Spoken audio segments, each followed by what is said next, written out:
మూడుముళ్ళ బంధం పార్ట్ 61.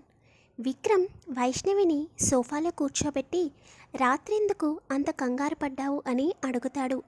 అప్పుడు వైష్ణవికి తన కల గుర్తుకు రాగానే విక్రమ్ చేతిని గట్టిగా పట్టుకుని తలదించుకుని ఏమీ లేదు అని అంటుంది. విక్రమ్ వైష్ణవి తలను పైకెత్తి, నీకు అబద్ధం చెప్పడం రాదు అని నాకు తెలుసు. నా పైన ఏదైనా చెడు కల వచ్చిందా అని నవ్వుతూ అడుగుతాడు. లేదా నేను చనిపోయినట్టు కల వచ్చిందా అని అనగానే వెంటనే వైష్ణవి తన చేతితో విక్రమ్ నోటిని మూసి, ఇంకోసారి ఇలాంటి పిచ్చి పిచ్చి మాటలు మాట్లాడకండి విక్రమ్ గారు. మీకు ఏదన్నా జరిగితే ఆ ఊహ కూడా నేను భరించలేను. మీరు ఎప్పుడూ కూడా హ్యాపీగా ఉండాలి అని చెబుతుంది. దానికి విక్రమ్ నవ్వుతూ, ఇంకెప్పుడు పిచ్చి పిచ్చి ఆలోచనలు పెట్టుకోకు, అర్థమైందా? నాకు ఏదో జరుగుతుందని నువ్వు నీ మనసులో ఎక్కువగా ఆలోచిస్తే అలాంటి కలలే వస్తాయి. నేను చెబుతుంది నిజమేనా అని అడుగుతాడు విక్రమ్. వైష్ణవి తడబడుతూ, మీకేమవుతుంది విక్రమ్ గారు? నేను ఎందుకు అలాంటి ఆలోచనలు పెట్టుకుంటాను అని అడుగుతుంది. ఏమో, ఎవరికి తెలుసు, ఎవరైనా వచ్చి నన్ను ఏదన్నా చేస్తారని భయపడుతున్నావేమో అని అంటాడు విక్రమ్. దానికి వైష్ణవి ఒక్కసారిగా ఉలిక్కిపడి మనసులో, ఇదేంటి విక్రమ్ గారికి నిజం తెలిసిపోయిందా, ఇలా మాట్లాడుతున్నారేంటి అని విక్రమ్ వైపు చూస్తుంది. తాను అనుకున్నది నిజమేనని అనిపిస్తుంది విక్రమ్కి.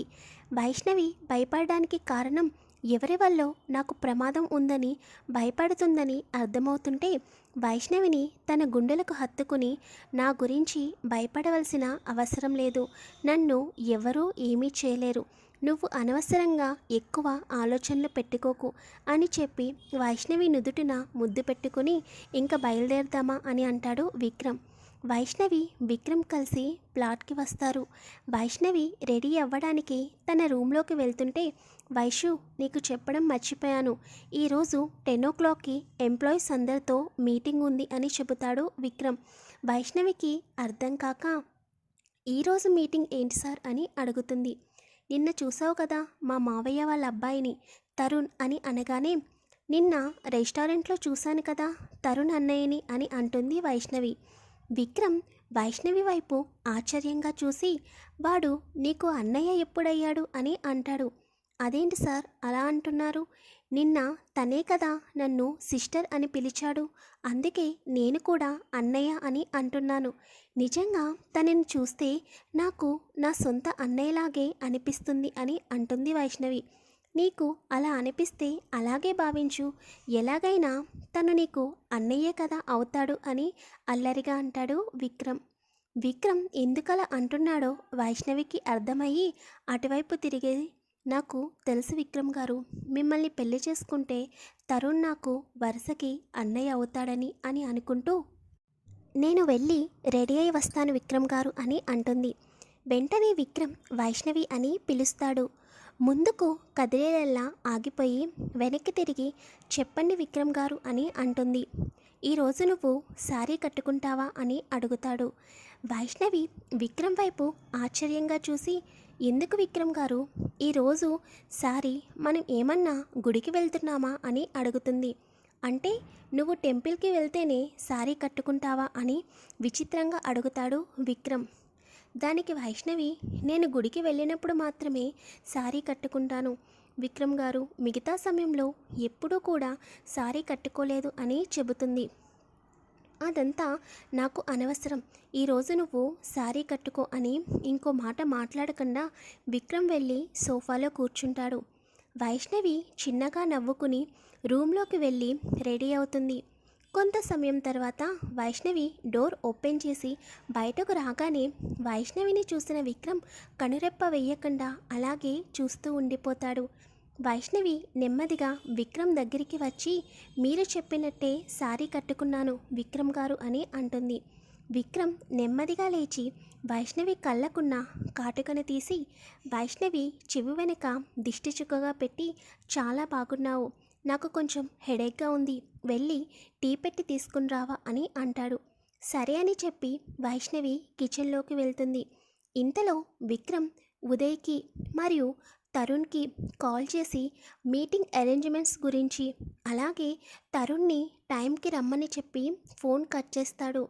వైష్ణవి రాకపోయేసరికి విక్రమ్ కిచెన్లోకి వెళ్తాడు. వైష్ణవి అటువైపు తిరిగి టీ పెడుతూ ఉంటుంది. విక్రమ్ నెమ్మదిగా అడుగులో అడుగు వేసుకుంటూ వెళ్ళి వెనుక నుంచి వైష్ణవిని హగ్ చేసుకుంటాడు. వైష్ణవి ఒక్కసారిగా ఉలిక్కిపడుతుంది. నెమ్మదిగా విక్రమ్ గారు అని పిలుస్తుంది. ప్లీజ్ వైషు, కొంచెం సేపు మాట్లాడకు అని చెప్పి విక్రమ్ వైష్ణవి నడుము చుట్టూ చేతులు వేసి వైష్ణవి భుజంపై అలాగే పెదవులానించి కళ్ళు మూసుకుంటాడు. విక్రమ్ అలా చేయగానే వైష్ణవి శరీరం ఒక్కసారిగా షాక్ కొట్టినట్టు అనిపిస్తుంది. ఎందుకంటే వైష్ణవి నడుముపై విక్రమ్ చేతివేలు డైరెక్ట్గా టచ్ అవ్వడం వలన వైష్ణవి కూడా ఏమీ మాట్లాడకుండా కళ్ళు మూసుకుని అలాగే విక్రమ్ గుండెలపై వెనక్కి వాలుతుంది. విక్రమ్ మాత్రం వైష్ణవిని వదిలిపెట్టకుండా అలాగే ఉంటాడు. వైష్ణవి మనసులో కొన్ని రోజులలో మీ నుండి దూరంగా వెళ్ళిపోతున్నాను కదా విక్రమ్ గారు, ఉన్న కొన్ని రోజులైనా మీతో కలిసి ఇలాంటి జ్ఞాపకాలను దాచుకోవాలని అనిపిస్తుంది. మీరు నాకు దగ్గరగా ఉంటే నేను ఈ ప్రపంచాన్ని మర్చిపోతున్నాను. కానీ మీతో కలిసి జీవించే అదృష్టం నాకు లేదు. ఉన్న కొన్ని రోజులైనా మీతో ఇలా గడిపి ఆ జ్ఞాపకాలతో నేను లైఫ్ లాంగ్ బతికేస్తాను. మీరు తప్ప నా శరీరంపై ఇంకొకరు చెయ్యి వేయడానికి అస్సలు ఒప్పుకోను అని మనసులో అనుకుంటూ విక్రమ్ తన నడుము చుట్టూ వేసిన చేతులపై తన చేతులను కూడా వేసి అలాగే ఉంచుతుంది. ఇంతలో టీ పొంగడం వలన సౌండ్ వచ్చేసరికి ఇద్దరు స్పృహలోకి వచ్చి నెమ్మదిగా విక్రమ్ వైష్ణవిని వదిలి దూరం జరుగుతాడు. వైష్ణవి గ్యాస్ ఆఫ్ చేసి విక్రమ్ వైపు తిరుగుతుంది. విక్రమ్ తన రెండు చేతులతో వైష్ణవి ఫేస్ని పట్టుకుని, నిన్ను నా నుండి ఎవరూ దూరం చేయలేరు, అర్థమవుతుందా నేను చెప్పేది? నువ్వు లైఫ్ లాంగ్ నాతోనే ఉండాలి, ఇలాంటి మెమోరీస్ నీకు లైఫ్ లాంగ్ ఉంటాయి అని చెప్పి అక్కడి నుండి హాల్లోకి వెళ్ళిపోతాడు. తన మనసులో మాట విక్రమ్కి ఎలా తెలిసిందా అని ఆశ్చర్యంగా అలాగే చూస్తూ ఉంటుంది వైష్ణవి. విక్రమ్ హాల్లోకి వెళ్ళి ఆలోచించింది చాలు, త్వరగా టీ తీసుకురా అని చెబుతాడు. వైష్ణవి అప్పుడు తేరుకుని చిన్నగా నవ్వుకుని టీ తీసుకుని విక్రమ్ దగ్గరికి వస్తుంది. విక్రమ్కి ఇచ్చి తను కూడా టీ తాగుతుంది. విక్రమ్ వైష్ణవి వైపు చూసి, నువ్వు ఎప్పుడూ కూడా ఎందుకు చాలా లోతుగా ఆలోచిస్తూ ఉంటావు? ఉన్నది చిన్న బుర్ర అయినా కూడా ఎప్పుడు చూసినా ఏదో ఒకటి ఆలోచిస్తూనే ఉంటావు. కొంచెం నీ మెదడుకి రెస్ట్ ఇవ్వు అని అంటాడు విక్రమ్.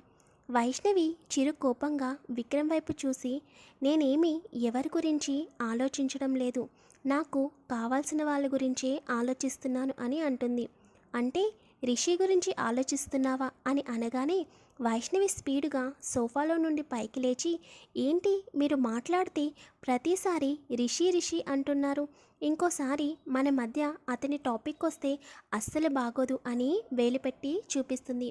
మరి నెక్స్ట్ ఏం జరుగుతుందో తదుపరి వీడియోలో తెలుసుకుందాం. వీడియో నచ్చితే ప్లీజ్ కామెంట్ చేయండి, లైక్ చేయండి, షేర్ చేయండి, ఛానల్ని సబ్స్క్రైబ్ చేసుకోండి. Thank you.